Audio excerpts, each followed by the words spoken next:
things when you were 5? The first thing I started to do, my parents say, is that once in the movie, but I had changed the lyrics to my own. Oh. So they were... Thank you so much. That I used to come home from Disney movies, you know, where they had all these songs in the... Thank you, Uncle Iggy. I thank you, and all of Detroit thanks you, always. Disney movies like Lion King and stuff, and I'd be singing the words to the songs that I had heard. The room was quiet except for the faint hum of amplifiers. A guitar leaned against a wooden chair in the corner of the studio, its strings still vibrating slightly from the last chord that had been played minutes earlier. Outside the tall windows, evening had already settled over Nashville, painting the sky with a deep orange glow that slowly faded into blue.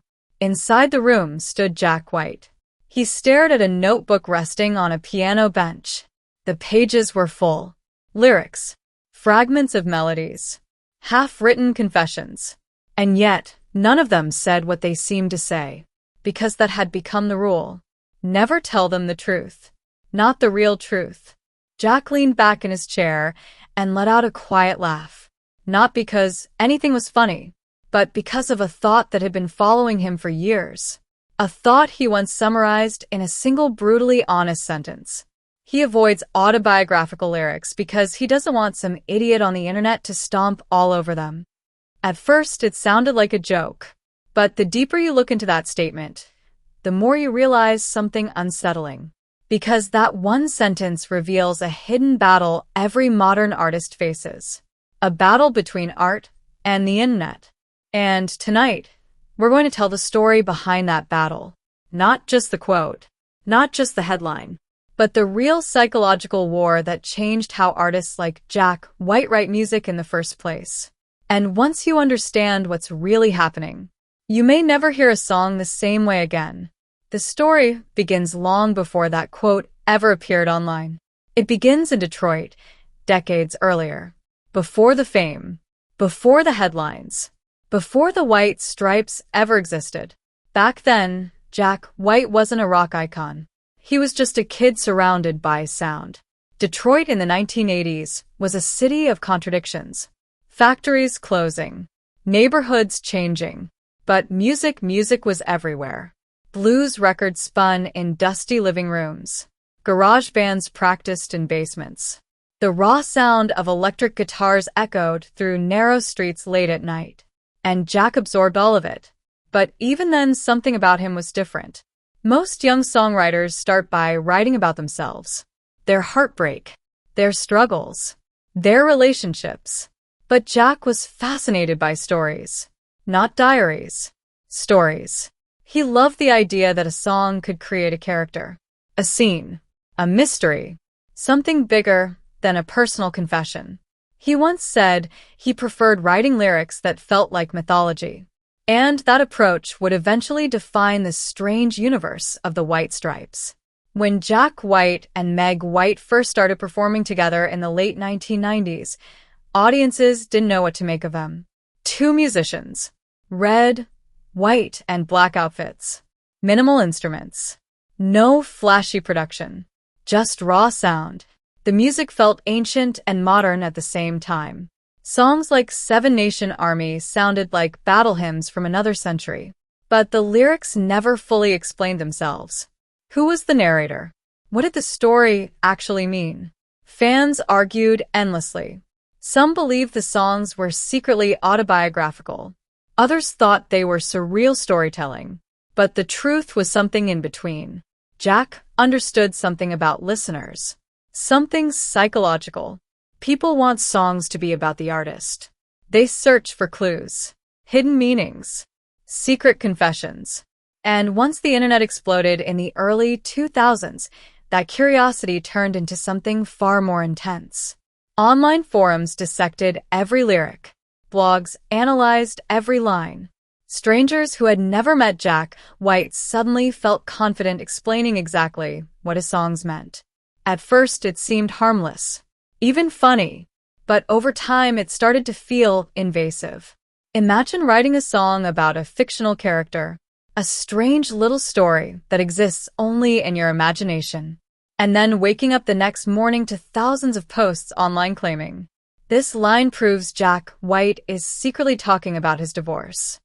Or, "This lyric is clearly about someone he dated." Or, even worse, "This song proves he's lying about something." The song stops being art. It becomes evidence. Evidence in a trial that never ends.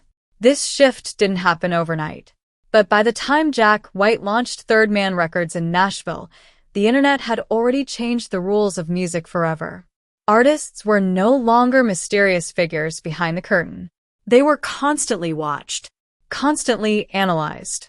Every interview clip, every tweet, every lyric, everything became material for speculation. And that's when Jack started becoming more deliberate with his writing. He began creating distance between himself and the songs. Characters instead of confessions. Symbols instead of diaries.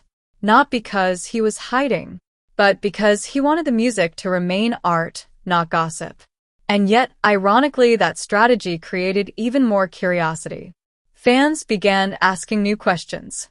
If the lyrics aren't autobiographical, what are they? Is he hiding something? Or is the mystery the entire point? And that's when the famous quote appeared. During an interview, Jack explained his reasoning in the most blunt way possible. He said he avoids autobiographical lyrics because he doesn't want some idiot on the internet to stomp all over them. The lines spread instantly. Headlines appeared. Social media exploded. Some people laughed. Others criticized him. But a surprising number of musicians quietly agreed. Because what Jack described wasn't just his experience. It had become a universal reality for artists in the digital age. Think about it. Every deeply personal lyric can instantly become public property. Analyzed, debated, misinterpreted, and sometimes even weaponized. So the question becomes unavoidable. If you were an artist, would you still write your deepest secrets into your songs? Or would you protect them? This tension sits at the heart of modern songwriting. And Jack White found his own solution. He built worlds instead of diaries, characters instead of confessions, stories instead of explanations. And that creative philosophy shaped everything that came next. Albums filled with strange imagery, lyrics that felt like puzzles, songs that revealed emotions without ever naming the exact source. Because sometimes the most honest feeling is hidden inside fiction. But here's the twist. The more Jack avoided autobiographical lyrics, the more listeners tried to decode them. The mystery itself became irresistible. People searched for clues in everything, even the smallest line, even the smallest metaphor. And that raises a fascinating question. Maybe the internet didn't just change how audiences listen to music. Maybe it changed how artists protect themselves. Not from criticism, but from misunderstanding. Because once a lyric enters the internet, it doesn't belong only to the songwriter anymore. It belongs to millions of interpretations, millions of theories, millions of strangers, some thoughtful, some ridiculous, some exactly like the kind of person Jack described, some idiot on the internet. But there's something deeper beneath his statement, something surprisingly human. Because every artist faces the same emotional dilemma. Art requires vulnerability, but vulnerability invites judgment. And in a world where millions of voices can instantly respond, that judgment can feel overwhelming. So artists adapt. Some lean into confession. Others, like Jack White, build creative masks, not to deceive the audience, but to preserve the freedom of imagination. Because when a song becomes too tied to a real-life explanation, its magic can disappear. It stops being universal. It becomes a biography. And biographies can be argued. But stories can live forever. So the next time you hear a song written by Jack White, listen carefully. Not for gossip. Not for clues about his personal life. But for something deeper. The strange characters. The mysterious scenes. The emotions hidden between the lines. Because those songs were never meant to be courtroom evidence. They were meant to be myths. Little pieces of imagination floating through speakers and headphones. And maybe that's the real message behind Jack White's famous quote. Sometimes the best way to protect the truth is to hide it inside a story where it can't be stomped on, not even by the loudest voices on the internet. And once you realize that, you might start hearing his music in an entirely different way, because the mystery was never an accident. It was the design all along.